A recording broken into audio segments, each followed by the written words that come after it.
भगवान को ये दुनिया ना बनानी ही नहीं चाहिए थी, जब यहाँ पे इतने कष्ट, इतनी तकलीफ़ें देना था।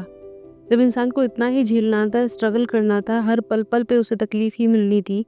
पूरा जीवन चैलेंजेस से भरा हुआ था, सफ़रिंग्स थी, तो फिर ये दुनिया बनाई ही क्यों? ज़रूरत क्या थी? हम होते ही नहीं यहाँ पे, ना हम यहाँ पे होते, ना झेल रहे होते, ना इतनी तकलीफ़ें होती। ये सब बना के उनको मिला क्या, सिवाय में तकलीफ़ देने के? है ना? ऐसा शायद आपके मन में भी आता होगा, बहुत से लोगों का ये क्वेश्चन है। सबसे ज़्यादा मेरे से पूछे जाने वाला क्वेश्चन सिर्फ़ यही है। जिसको देखो उसका यही होता है रोना। आके सिर्फ़ एक ही बात कि मेरे पास ना लास्ट में बस आपसे एक ही सवाल है कि भगवान ने दुनिया क्यों बनाई? और बनाई थी तो सब अच्छा कर देना चाहिए था। अगर वो सच में हमारे माता-पिता हैं, अगर वो सच में परमपिता परमेश्वर है, तो माँ-बाप तो कभी अपने बच्चों को तकलीफ़ नहीं देते। कोई भी माँ-बाप नहीं देते, हम भी पेरेंट्स हैं, हम तो अपने बच्चे के लिए सब अच्छे से अच्छा करना चाहते हैं। पर ये कैसे माता-पिता हैं जो सिर्फ़ हमें तकलीफ़ ही देते हैं? और अगर ऐसे ही सब कुछ था तो बनाना नहीं चाहिए था। अपने एंटरटेनमेंट के लिए, अपने उसके लिए उन्होंने कुछ भी सृष्टि का विस्तार कर दिया, बना के रख दी, एक प्लेनेट दे दिया, उसमें सारे लोग हैं और हम झेल रहे हैं। फिर मरते-जीते हैं, ये सब चीज़ें होती रहती हैं। तो भगवान मिल जाए ना, तो हमें भगवान से सिर्फ़ यही क्वेश्चन करना है। पूजा-पाठ भी इसीलिए कर रहे हैं और हम तो पूजा-पाठ कर के भी थक गए हैं। कभी-कभी तो मन करता है कि पूजा-पाठ ही छोड़ दो। इस तरीके की इतनी कंप्लेंट्स हैं लोगों की भगवान के प्रति कि ऐसा लगता है कि अगर उनको भगवान मिल जाए ना, तो पता नहीं उनका वो क्या ही करेंगे। और ऐसे होता है ना कि भगवान बस मिल जाए तो मैं उनसे क्वेश्चन, अरे वो आपके साथ केबीसी खेलने के लिए बैठे हुए हैं क्या? उनके पास और कोई काम नहीं है? और ऐसे ही तो वो मिले क्यों? उनको ज़रूरत क्या है मिलने की? इसी सोच के चलते आपकी इन्हीं सारे झंझटों की वजह से ही ऐसा होता है कि भगवान ने इतनी दूरी बना ली है कि भाई भगवान अब मंदिर में ही बैठे हैं। अभी तो मंदिर में भी उन्होंने दूरी बना ली है। पहले बहुत सारे ऐसे मंदिर थे जहाँ भगवान के बिल्कुल पास तक जा सकते थे, उनको स्पर्श कर सकते थे। अभी आप इतना कंप्लेंट्स का पिटारा ले लेके जाते ना, पहले इंसान भक्ति भाव से जाता था, अरे बस प्रभु के दर्शन हो गए, बस जीवन धन्य हो गया, आत्मा बिल्कुल तृप्त हो गई, दर्शन दे दिए इन्होंने, बिल्कुल मतलब आंसुओं से उनके चरण भिगोते। आज की डेट में इतनी डिमांड्स लेके जाना है, उसके बाद भी इतनी सारी उससे ज़्यादा कंप्लेंट्स लेके, डिमांड हो तो फिर भी भगवान खुश हैं कि चलो ठीक है, बच्चे हैं मांग रहे हैं, हमसे ही मांगेंगे, कोई बात नहीं दिए भाग्य में फिर भी देने की कोशिश करते हैं, कुछ भी घुमा फिरा के कुछ भी करेंगे, इनका कुछ भला कर देते हैं। लेकिन आप जो इतनी कंप्लेंट्स लेके जाते हो ना, उसका वो क्या करें? शायद उनके भी कानों में दर्द हो जाता होगा कि भाई ठीक है, थोड़ा तुम दूरी ही बनाए रखो, बस करो दर्शन और निकलो यहाँ से। तो ये स्थिति हो चुकी है आज के मनुष्य की, और उसको लगता है कि इतनी तकलीफें क्यों हैं, और भगवान से तो सबसे ज़्यादा ही, क्योंकि भगवान ने बहुत बड़ा गुनाह कर दिया आपको पैदा करके, आपको जन्म दे के। अरे कभी ये सोचने की कोशिश की है, सेम कंप्लेंट्स जैसे आपको है ना, हो सकता है सेम कंप्लेंट्स आपके बच्चों की भी हों।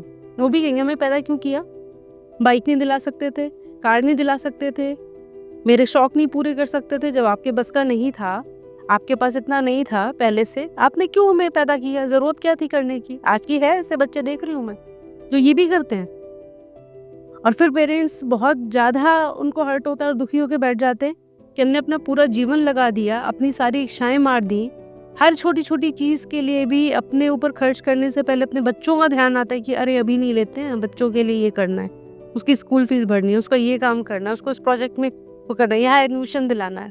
अपनी सारी इच्छाएं मार के भी सब कुछ देते, फिर भी बच्चों की कंप्लेंट्स खत्म नहीं होती। कभी ये सोच के देखना, सेम स्थिति आपकी भगवान के साथ भी है, क्योंकि आपने उनको माता पिता नहीं समझा। आपने ये नहीं देखा कि अरे वो जितना दे रहे हैं वो हमारी सोच से भी परे है। हाथ पैर सही सलामत है ना, बिना हाथ पैर के पैदा होते, बहुत से लोगों के साथ ऐसा भी होता है। दोनों आंखें दी है ना, आपको उसके लिए कोई उनके लिए शुक्रिया अदा नहीं करते, यू आर नॉट थैंकफुल। आपको फर्क ही नहीं पड़ता है, ऐसा लगता है वो तो भगवान का वो करना था, काम था, देना ही था। जैसे बच्चे बोलते ना कि तो आपने कर दिया पैदा, ये तो आपकी जिम्मेदारी थी करना। तो भगवान ने भी देखे एहसान थोड़ी ना किया, एहसान ही किया है। अभी कोविड में सबको ऑक्सीजन की वैल्यू पता चली थी ना, एक एक सिलेंडर की, और जो आप पूरा दिन भर भर के जो फ्री में मिल रही है सारी फैसिलिटीज़, उस पे आपका गौर नहीं जाता, उस पे आपको कोई फ़र्क नहीं पड़ता, आप कभी नोटिस भी नहीं करते, क्योंकि आपने अपने अंदर इतना कचरा भर लिया है, इतनी गंदगी, खुद को एक डस्टबिन की तरह यूज़ करने लगे हो। और उस डस्टबिन में भगवान आके तो नहीं बैठेंगे, और जब तक वो बैठेंगे नहीं, उनसे आप जुड़ोगे भी नहीं, आपको अपने क्वेश्चंस के आंसर्स भी नहीं मिलेंगे, फिर यहाँ वहाँ भटकते फिरोगे, और फिर भी कभी कोई सेटिस्फैक्ट्री आंसर नहीं मिलेगा। भटकते रहना, देख लो भटक के, मना नहीं कर रही हूँ, जाओ यहाँ वहाँ देखो जाके, संतुष्टि कहीं नहीं मिलेगी।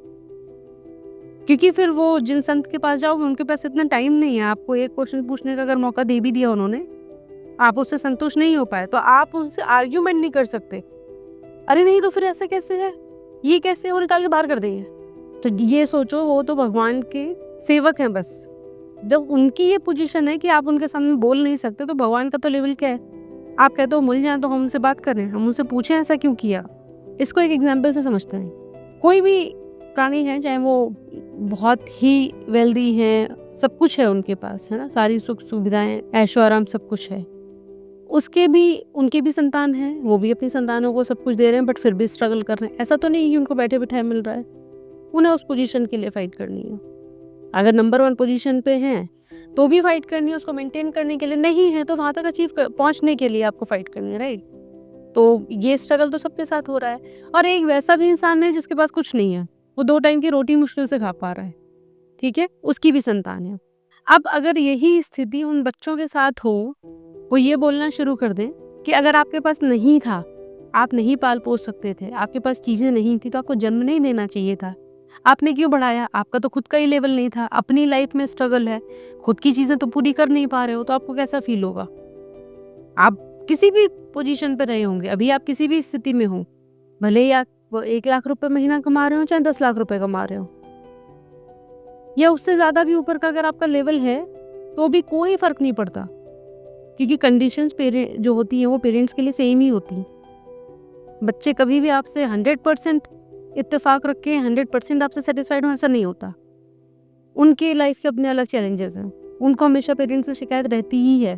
एक एज आने पे मैच्योरिटी आती है, तब शायद वो समझेंगे, लेकिन जब तक समझ नहीं है, पेरेंट्स भी क्या बोलते हैं कि एक फेज आता है हर बच्चे की लाइफ में, जहाँ पे पेरेंट्स को भी इंस्ट्रक्शन दिए जाते हैं कि भाई आप बहुत संभाल के रखो कदम, बहुत ही इनको मैच्योर वे में आप बिहेव करो, इनके साथ में बहुत समझदारी दिखाओ कि आप इनको सुनो समझो, है ना। अगर आप इनके साथ में आर्ग्यूमेंट करोगे, इनके साथ वैसे बिहेव करोगे, तो नहीं चलेगा, क्योंकि ये अभी इतने मैच्योर नहीं हुआ है। तो आप कब तक ऐसा करते हो बच्चों के साथ में, जब तक वो पूरी तरह से मैच्योर नहीं हो जाते, उनकी समझदारी उतनी विकसित नहीं हो जाती, तब तक माँ बाप का क्या फर्ज होता है कि आप बस उनको सुने समझिए। आप उनसे उम्मीद नहीं कर सकते, आप उनको समझा भी नहीं सकते, क्योंकि वो समझने की कंडीशन में नहीं है ना। लेकिन एक लेवल ऐसा आता है जब वो खुद पेरेंट्स बनते हैं, खुद जब उनमें उस लेवल की मैच्योरिटी आती है, तब वो अपने पेरेंट्स को समझ पाते हैं। सेम चीज़ अप्लाई होती है भगवान के साथ में। आप उस लेवल पे जब तक नहीं पहुंचेंगे, आप इमेच्योर बिहेव करते रहेंगे, आपको ईश्वर प्राप्ति नहीं होगी। वो आपकी किसी बात का जवाब नहीं देंगे, आप बोलते रहेंगे और वो सुनते रहेंगे। डिपेंड ये करता है कि यहाँ तो चलो फिर भी बच्चे 15-16 साल की एज से निकल के 25, 30, 40 के पहुंचेंगे, तो उनके वो टाइम फेस खत्म होगा। लेकिन आप लोगों की तो 50-50 साल की एज होने वाली है, आज भी आपको समझदारी नहीं आई है। आप अपनी ज़िंदगी के इस पड़ाव पे पहुंच चुके हैं कि आपको ये भी नहीं पता है कि आगे कितने साल और आप जीने वाले हैं। इतनी एज निकलवाने के बाद भी कोई आपके अंदर मैच्योरिटी जैसा कोई वो नहीं है।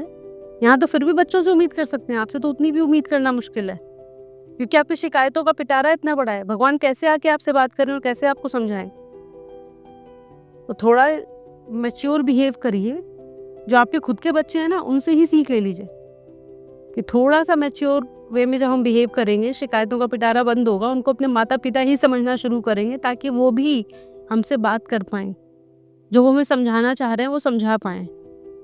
और जिस प्रकार से आपने अपने आनंद का विस्तार किया, भले ही खुद पे नहीं था, कम था, पैसा जितना भी था, आपने क्या प्रयास किया, कोई बात नहीं, मेहनत करेंगे, अपने बच्चों को अच्छे से अच्छा देंगे। जो हमें नहीं मिला ना, हर माँ बाप का सपना होता है हम अपने बच्चे को उससे कहीं ज़्यादा अच्छा देंगे। जिस चीज़ के लिए हमें फाइट करनी पड़ी, स्ट्रगल करना पड़ा, तरसना पड़ा, ये ज़िंदगी में नहीं अचीव कर पाए, वो हर चीज़ अपने बच्चों को देंगे। उनकी हर पेरेंट्स की यही एक विश होती है कि अपने बच्चों के लिए अच्छे से अच्छा करें, और प्रयास करते हैं, हमेशा वो कोशिश करते रहते हैं। लेकिन क्या वो चीज़ें 100% हो पाती हैं? नहीं हो पाती हैं, क्योंकि आपके मन में ऐसा आया हमें करना है, आपने प्रयास भी किया, इसकी कोई गारंटी नहीं कि वो होगा कि नहीं होगा। और हो सकता है आपने अचीव कर भी लिया, सपोज आपके बच्चों की इच्छाएं उससे ज़्यादा बड़ी हो गई, क्योंकि आपके टाइम पे छोटी छोटी चीज़ों के लिए, शायद आप एक साइकिल के लिए भी आपने स्ट्रगल किया हो कि भाई पैदल जाना है स्कूल। आज की डेट में अपने बच्चे को सोचा रहे हम तो साइकिल दिला देंगे, बिल्कुल उसको कभी पैदल नहीं जाना पड़ेगा। टाइम चेंज हो चुका है, उसको बाइक चाहिए। हो सकता है आपने वहाँ तक भी अचीव कर लिया हो अपनी सारी इच्छाएं, हमारे बाइक दिला दे, बोले नहीं मेरे स्कूल में तो सब कार से आते हैं, मेरे को अब इससे नहीं चलेगा। तो वो तो नेवर एंडिंग प्रोसेस है। तो यहाँ पे भी एक तरह का स्ट्रगल ही है, क्योंकि आप उनकी इच्छाएं पूरी नहीं कर पाते। कभी सेम परिस्थिति में ईश्वर को भी रख के देखिए, जो चीजें आपके भाग्य में नहीं भी थी, आपके कर्म ऐसे नहीं भी थे, फिर भी उसने दे दिया, लेकिन आपकी डिजायर्स बढ़ती ही जा रही हैं, आपकी कंप्लेंट्स बढ़ती ही जा रही हैं। एक टाइम के बाद अपनी परिस्थिति में सोचो, आप खींच जाओगे, चिढ़ जाओगे कि अरे बहुत हो गया, मतलब इन बच्चों के लिए मैंने क्या नहीं कर दिया, इनको समझना ही नहीं है। नहीं समझना तो बेटा ठीक है, अभी तुम अपना जानो, अपना देखो तुम्हें क्या करना है, खुद कमाओ खाओ, अपनी जिंदगी जियो। हमारे बस में जितना था हमने कर दिया। ऊपर वाला भी ऐसे ही करता है, तुम्हारी कंप्लेंट्स ही खत्म नहीं हो रही हैं। कभी प्यार से उससे जुड़ के तो देखो, तब तुम्हें एहसास होगा। तब हो सकता है इतना भी हो जाए, क्योंकि तुम जब डस्टबिन साफ करोगे ना, जैसे ही डस्टबिन क्लियर होगा, आपका जो कचरा इकट्ठा कर रखा है, जब उसमें शुद्धता आएगी, डायरेक्ट ऊपर वाले से कनेक्टिविटी बैठेगी, जब वो आपको दिखाएंगे, तो हो सकता है आपको अपनी पास्ट लाइफ देखना कोई बहुत बड़ी चीज़ नहीं है। लोगों को ऐसे लगता है कि अरे पिछला जन्म पता चल जाता है, ये है वो है, तो कोई इतना रॉकेट साइंस नहीं है। आजकल तो बहुत सारे थेरेपिस्ट हैं जो पास्ट लाइफ रिग्रेशन करवाते हैं। अगर आप खुद में नहीं है सक्षम, आप वहाँ जाके करा सकते हैं, और वो भी नहीं है तो उतना भी खर्चा नहीं करना है, और खुद की आंखों से देखना है। आप ध्यान में बैठिए, करिए, साधना करिए, कोई बहुत बड़ी बात नहीं। और ऐसा नहीं है कि ये कोई अरे संत ऋषि मुनियों के बस का हुआ करता था, पुराने ज़माने में हुआ करता था, आज कौन नहीं देख पाते। बहुत ईजी है, बहुत ही ईजी है, आप आराम से देख सकते हो, आपको पता चल जाएंगी अपनी चीज़ें। और जिस दिन पता चल जाएगी, दिखाई दे जाएगा, उस दिन सबसे ज़्यादा अगर किसी को शर्मिंदगी होगी तो वो आप खुद होंगे कि क्या कर्म किए थे और क्या किसको हम ब्लेम कर रहे हैं। तो ऐसा मेहरबानी करिए, थोड़ा इसको बंद करिए और अपनी ज़िंदगी थोड़ी खूबसूरत जो भगवान ने बना के भेजी है, उसे और खूबसूरती के साथ जीना शुरू करिए। जैसे ईश्वर के साथ आपके साथ होता है ना कि अरे मेरे बच्चे खुश हैं तो हमें सबसे ज़्यादा खुशी है। अपने पे अगर सुख नहीं भी, किसी चीज़ की कमी है, वो तकलीफ भूल जाते हैं, क्योंकि बच्चे खुश हैं, उनकी खुशी में खुशी दिखाई दे रही है। वैसे थोड़े आपकी आत्मा में भी परमात्मा है, थोड़े पल खुशी को उसको भी दे दीजिए, है ना। जब आप ये करना शुरू करोगे तब आपको एहसास होगा कि कितना कुछ मिला है।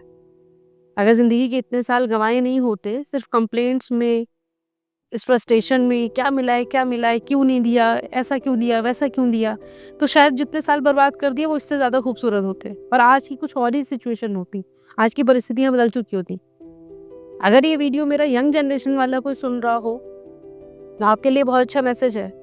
आप अभी से इस चीज़ को समझ जाओ, जो गलतियाँ शायद आपके पेरेंट्स ने की हो, आपके ग्रैंड पेरेंट्स ने की हो, तो उनसे जो गलतियाँ हुई हैं आप उससे सीख लेना।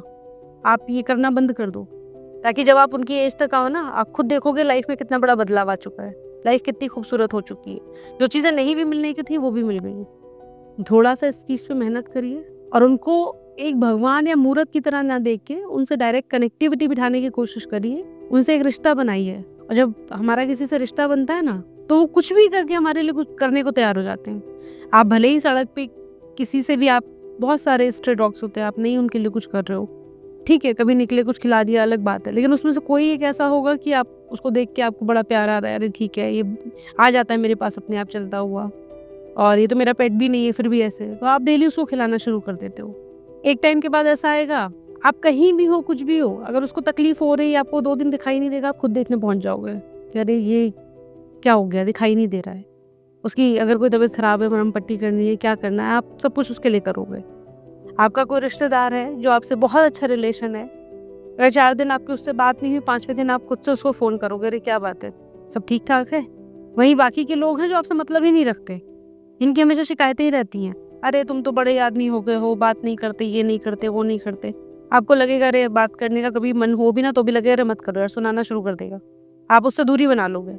सेम चीज़ ईश्वर के साथ है, जो हमेशा कंप्लेंट्स लेके बैठते ना, वो देखना भी पसंद नहीं करते, लेकिन जब आप बिना किसी उसके भी प्यार से वो करते हो ना उनसे कनेक्ट, तो जहाँ पे ज़रूरत नहीं भी होगी तब भी वो खड़े हो जाएंगे। और थोड़ा इस चीज़ को फील करिए और ऊपर वाले से कनेक्टिविटी बिठाइए। आई होप थोड़ा कुछ आपको समझ में आया होगा, और आज के बाद आप भगवान के सामने शिकायतों का पिटारा लेके नहीं जाएंगे कम से कम।